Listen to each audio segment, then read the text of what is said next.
5 more of my hair practices. Click here if you haven't seen part 1. Factors that improve manageability always have a huge hand in improving hair growth because they reduce the amount of manipulation required. Something that has really reduced the amount of manipulation required is oil rinsing. This is something that's not really very well known to most of us. I actually discovered it quite recently, a few months ago to be exact. Well, that wasn't exact, but I don't remember exactly when it was. What you do is after shampooing and after conditioning, you apply a coat of thick layer of olive oil to your hair or any other oil. Castor oil is also good and jojoba oil is very good as well. You apply that to your hair, you let it sit for a few seconds really, then you rinse your hair off with cold water and that prevents moisture loss. It's very good and it also improves manageability and it reduces that dry feeling that you get after cleansing because most of us experience that, especially those of us with coilier hair. So that's something that's good as well. The avoidance of heat tools is something that many naturals swear by. I personally like to have a bit of fun with my hair every so often, so I haven't completely ruled out heat tools, but I haven't used a straightening iron in a very long time, well since I've gone natural really. I do use the blow dryer every so often and that's mainly on my roots.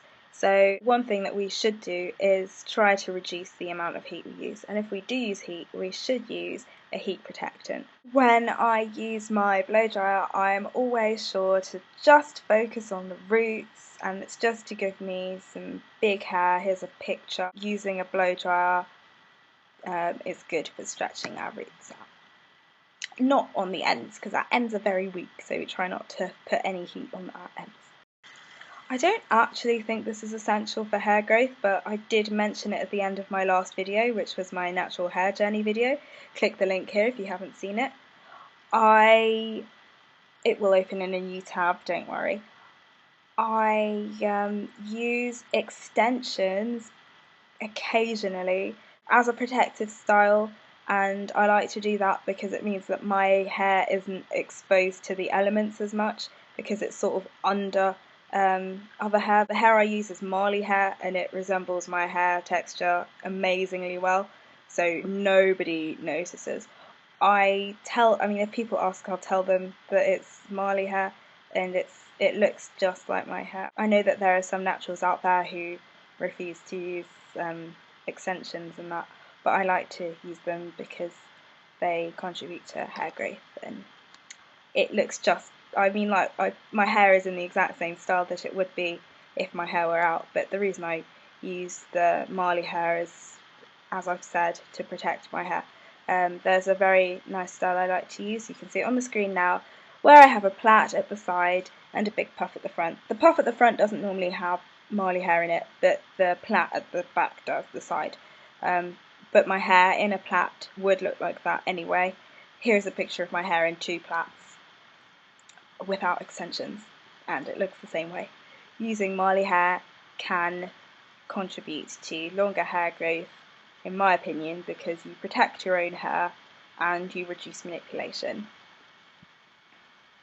This one's closer to the end of the list because I'm not actually sure how important it is, but I still do it because it's something that is focused on a lot in the natural hair community.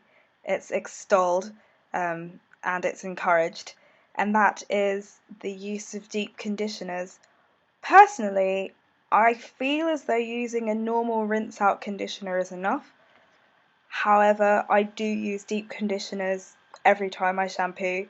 To be honest, I don't shampoo that frequently nowadays. I used to maybe once a week, but in this climate I'm finding myself doing it once a month, like Natural 85 also does it once a month. And that's simply because my hair's just so dry and it doesn't need shampooing very often. So I still do it once a month even though I don't feel that's even necessary. But yes, I deep condition my hair and I normally use the Curls Tea Tree deep conditioner and I really do like that line. And afterwards I follow with my oil rinse as mentioned in the previous point. Moisturising conditioners are very helpful because they make our hair feel softer. And another type of treatment that we can use are protein conditioners, and these are very helpful. I don't actually use protein conditioners though. I use protein treatments, seriously hardcore protein treatments.